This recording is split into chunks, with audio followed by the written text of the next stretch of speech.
All right, I'm going to call the meeting to order. The invocation and the pledge of allegiance will be led by Commissioner Curtis. Let us pray. Lord, we thank you for this day and thank you for our beautiful county. Please guide our hearts and minds as we make our decisions today.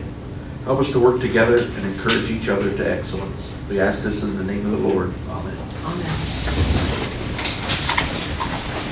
I pledge allegiance to the flag of the United States of America and to the republic for which it stands, one nation, under God, indivisible, with liberty and justice for all.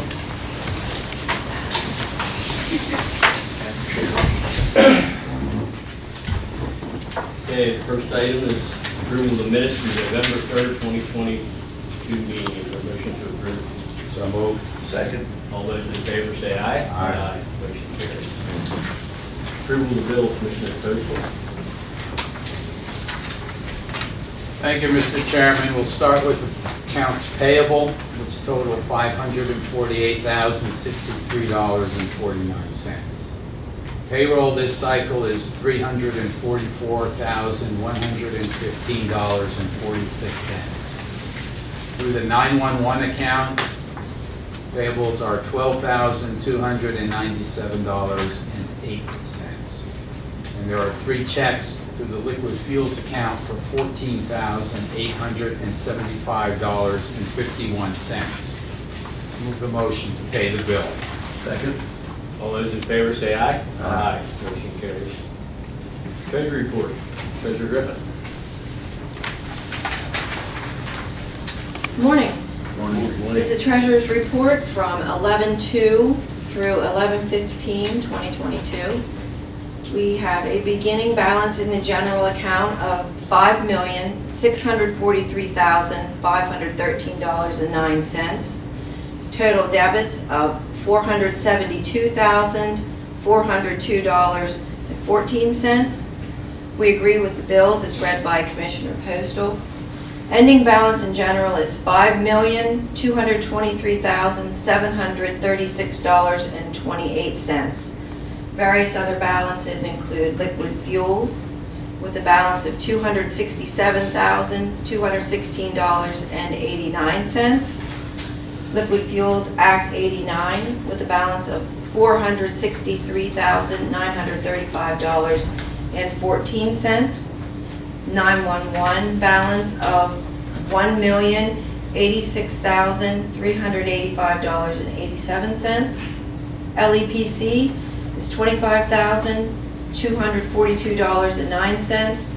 Local Use Fund with a balance of $479,833.08. And finally, Capital Reserve has a balance of $8,849,531.10. Any questions? Is there a motion to accept the treasurer's report? So moved. Second. All those in favor say aye. Aye. Motion carries. Thank you. Meeting in advance, Commissioner Postal. I forgot, but I will send my list over to the chief clerk for incorporation in a minute. So I do want to point out that next week I'll be attending the County Commissioners Association of Pennsylvania board meeting and conference, which starts Monday, Tuesday. Thank you. Thank you, Commissioner Curtis. I provided my list to the chief clerk. I'd like to welcome Sandra Vermeulen and Alex Leonard from MCTV here today. Thank you for filming. I also provided the list. Public comment. Question, did you discontinue putting the minutes on the internet? We used to be able to pull them up and see the minutes for previous meetings, but nothing's been done since July the 7th. Yeah, that's my fault, Helen. I probably didn't send it over to MIS. I'll make a note to get that updated. Thank you. Any other public comment? All? Brief update on the elections.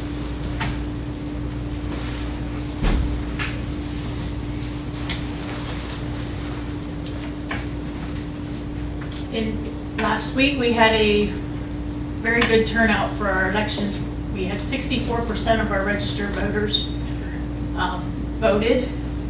We had 16,972 votes counted in the election. 81 provisionals were counted, and 2,652 mail-ins, and 14,239 were cast at the polls.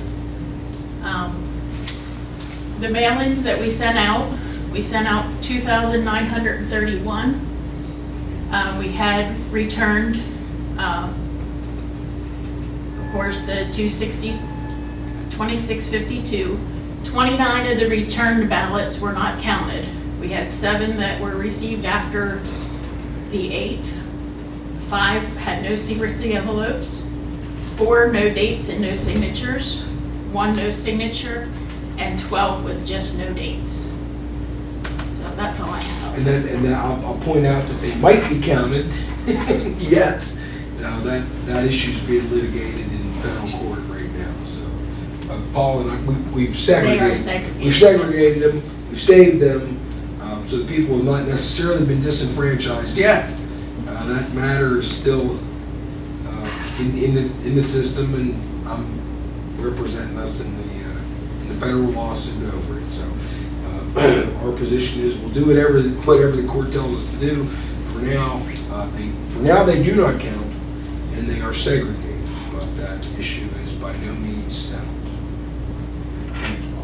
You're welcome. Thank you. Mr. Chairman, I would like to point out that we still have vacancies on county boards. There's a vacancy on the Juniata Valley Behavioral and Developmental Services Citizens Advisory Board for those that are interested in mental health. We have a vacancy on the Cedar Natural Gas Cooperative, if anybody is interested in the status of Pennsylvania natural gas and the energy industry.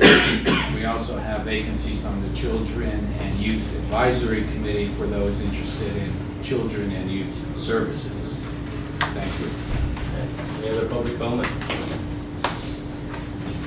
Okay, under new business, request for exoneration of 2022 county portion per capita taxes. Newton Hamilton Borough Tax Collector Melody Kate has 3. Is there a motion to approve exoneration?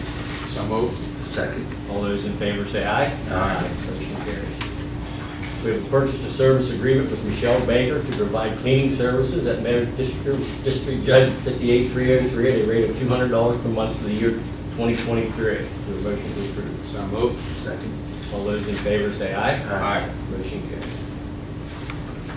Children and Youth Custodial Parent Services Agreement with Thurston Law, LLC, Newport, PA, to provide court-appointed counsel for custodial parents in child welfare cases for the period January 1st, 2023 through December 31st, 2023, for the sum of $2,500 per month. Is there a motion to approve? So moved. Second. All those in favor say aye. Aye. Motion carries. Purchase of service agreement with BMZ Law, Lewistown, PA, for county solicitor for the period January 1st, 2023 through December 31st, 2023, at the monthly rate of $3,125. Is there a motion to approve? So moved. Second. All those in favor say aye. Aye. Motion carries. Purchase of service agreement with Mark Remy Esquire from the law office of Neff and Snook as prison board solicitor for the period January 1st, 2023 through December 31st, 2023, at the rate of $125 per hour. Is there a motion to approve? So moved. Second. All those in favor say aye. Aye. Motion carries. We have an application for county aid, 2022 liquid fuels allocation, Dairy Township, amount of $8,953. Is there a motion to approve? So moved. Second. All those in favor say aye. Aye. Motion carries. Reject the CDBG Walnut Street Regional Sidewalk bids. Housing Rehab Specialist Douglas Martin. Thank you, Mr. Chairman, Board of Commissioners.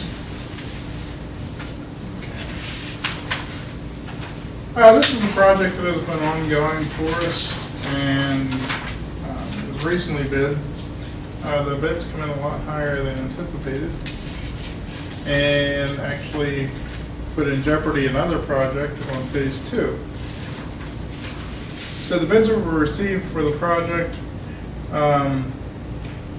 we've received 4 bids and they range from $212,833.75 to $295,867.50. And the engineer's estimate was approximately half of that. So the engineer is going to look at redesigning the sidewalk, narrowing the width of the sidewalk where we can, and rebidding this over the winter time and hoping to get a better price in the springtime. So that is the reasoning for the rejection of these bids. The Browntown supervisors agree and have approved the rejection of the bids also. So the engineering estimate was actually half of the low bid? Yes. We're seeing that a lot right now due to increased costs of everything. With this being a sidewalk replacement project, I talked to the low bidder and asked him if winter time was had a major effect on this, and he said basically not really. I mean, several $1,000s, but not to the point of where it was double the cost or anything like that. So we're, by the redesign, we're able to get some better pricing and everything, so. All right, Mr. Chairman, I'll make a motion to reject those bids. I'll second. All those in favor say aye. Aye. Motion carries. Okay, we have CDBG HVAC and electrical bids for the shelter services in Lewistown Senior Center and Dairy Township Senior Center. Housing Rehab Specialist Douglas Warner. Thank you again.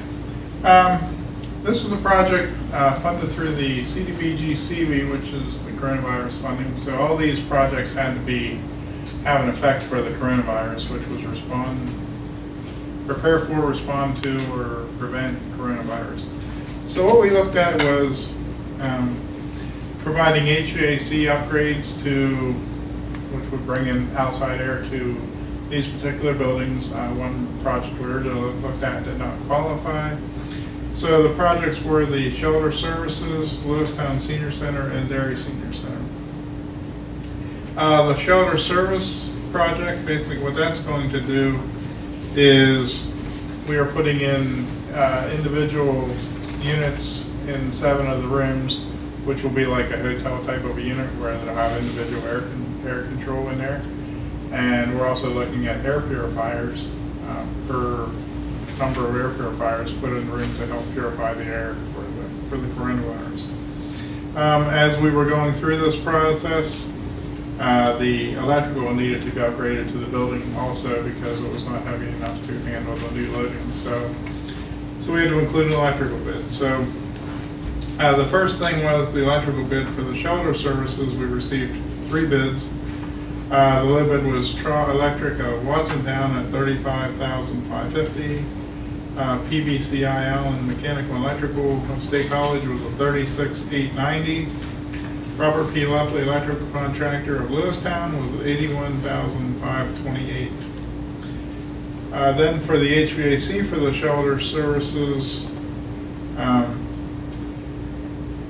that portion was $59,764.17. For the Lewistown Senior Center, that is replacing the existing equipment that they have in the building with a very similar type of unit and providing outside air intake to again help with the coronavirus.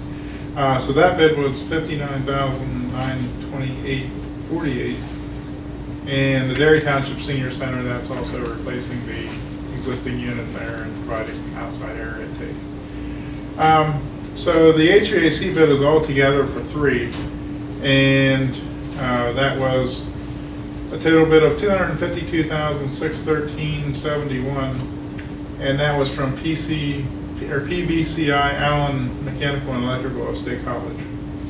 So I'm asking for you to approve the low bids of Tra Electric of Watsontown for $35,550, and the HVAC would be PBCI State College for $252,613.71. We did ask for and were approved with our DCED grant manager because we only received the 1 bid for the HVAC, and since we went through and advertised the bid twice, he approved that. So, okay. Any questions? Do you have engineer's expectation for the HVAC? We have that? For cost? Yes.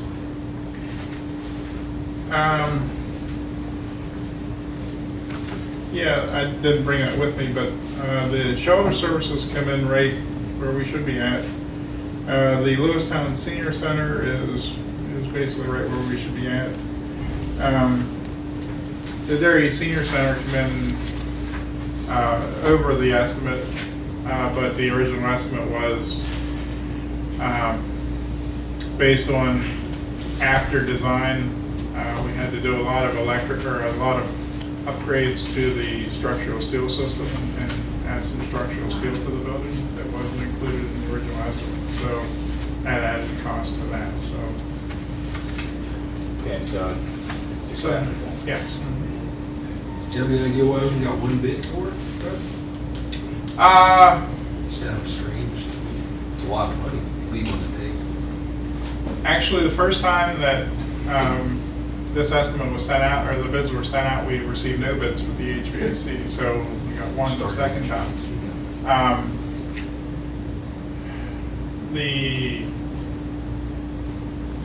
We advertised properly. We had actually sent out to a number of different HVAC contractors and stuff, so It's just strange. I just thought maybe we knew what was going on. it's surprising. We end up. It surprises me, Yeah. because that's a lot of money. Mhm. Thanks. Maybe you said when you're gonna get started? Oh, after the contracting period and everything, the Dairy Senior Center is the equipment with the longest lead time, so it's like a 4-month lead time for the equipment. The shoulder services in the Lewistown Senior Center hopefully will be a short lead time, basically within 2 to 4 weeks. So they're hopefully going to get started as soon as possible with those buildings. The shelter is going to be taking other additional work such as masonry work and that type, which is included in the bids along with the electrical. So they're hoping to get started probably after the first of the year, is my guess. It's all weather dependent though. Obviously, we don't want to be shutting somebody's heat off during that time frame, but we'll work around and get things completed as quickly as possible because these funds have to be expended by, this is June? May 31st. May 31st, okay. So, without an extension request, so. Okay, is there a motion to accept the low electrical bid from TRA Electric in Watsontown and the HVAC bid from PPCI Allen Mechanical and Electrical and State College? So moved. Second. All those in favor say aye. Aye. Motion carries. Thank you, Doug. Thank you.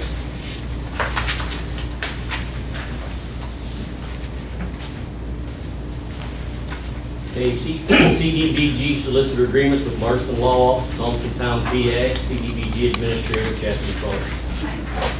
We sent out a request for qualifications for solicitor services for the CDBG projects on behalf of Granville Township.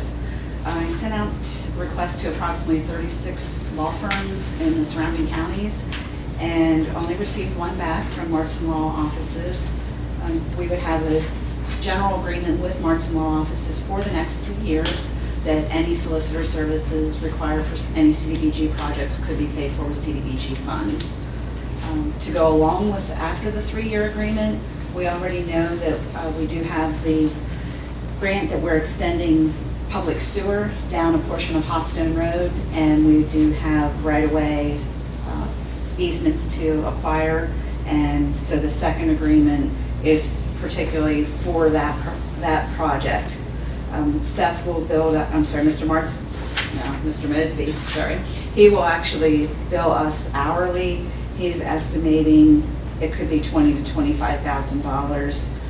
He's anticipating if there will be anybody who does not want to willingly sign over an easement, it could take over or take longer time for him to actually acquire that easement and do all the necessary paperwork for that. So there's 2 separate agreements here that I'm asking for approval today.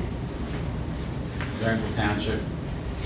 They approved it they actually held a special meeting towards the end of October to go ahead and accept these And we were just going back and forth over the final wording of the agreement. So yes, Granville Township did approve these as well.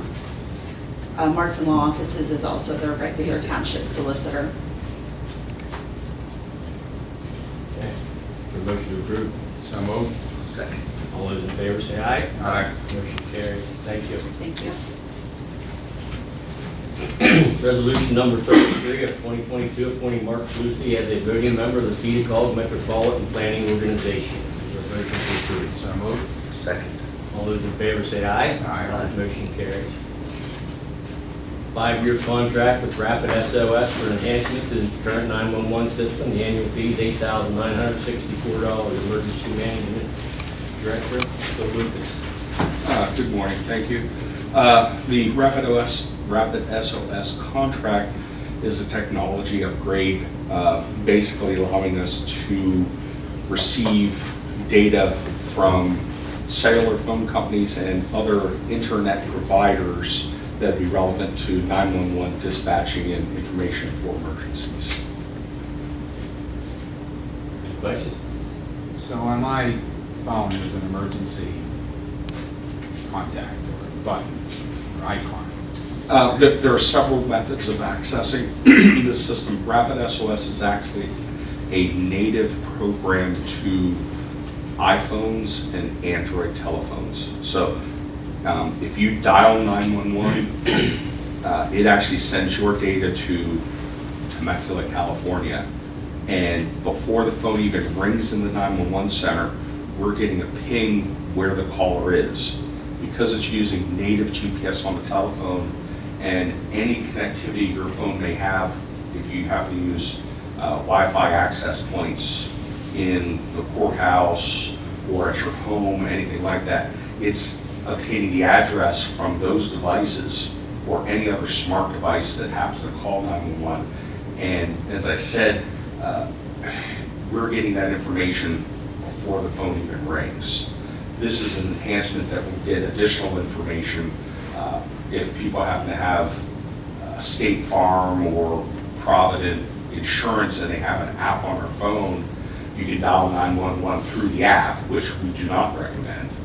But when you do that, it'll give us information if you have Life Alert or allergy bracelets, anything like that. It'll tell us this is Phil Lucas's telephone, this is his phone number, this is his address, this is his medical information that the user has input into the program, and it'll tell us that they have allergies. So we're getting access to all of that user information that people may, and it's not stealing the information, it's someone has to share that information so they can make sure that information comes to us sooner.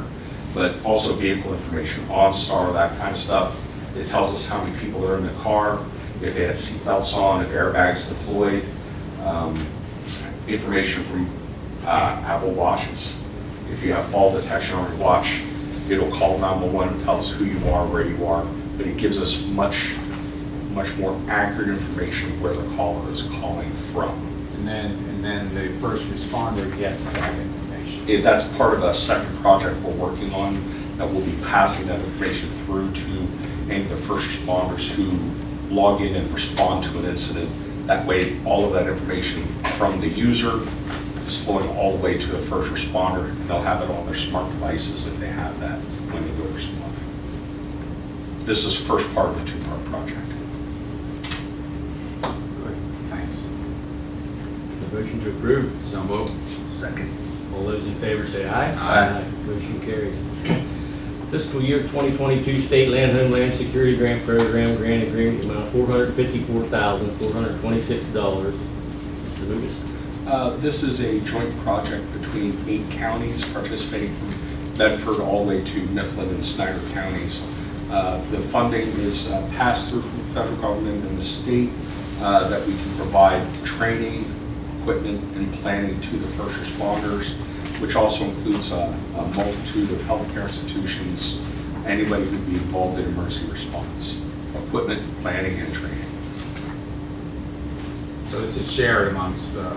Correct.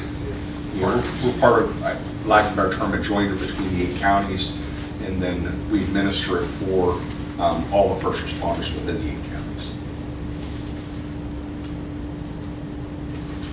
Okay, the motion approved. So moved. Second. All those in favor say aye. Aye. Motion carries. Thanks, Bill. Thank you.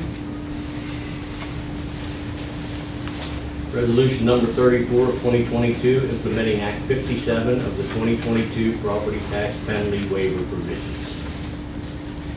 Motion to approve. So moved. Second. All those in favor say aye. Aye. Motion carries. Reappointment of Ralph Eckel and Millward, PA for a 5-year term in the Mifflin County Municipal Authority. Motion to reappoint. So moved. Second. All those in favor say aye. Aye. Motion carries. Under personnel, we have the hiring of Diane Allman for security guard effective November 7th, 2022. The hiring of part-time corrections officer Braden Powell effective November 14th, 2022. Resignation of corrections officer Cody Romanowski effective November 19th, 2022. Hiring of Madeline Klauser for children and youth clerk typist effective November 28th, 2022. Hiring a part-time corrections officer, Graham Dickin, effective December 8th, 2022, and rescind the hiring of part-time corrections officer, Tracy Selsey. Is there a motion to approve these personnel items? I'll make the motion. Second. All those in favor say aye. Aye. Motion carries. No further business? We're good.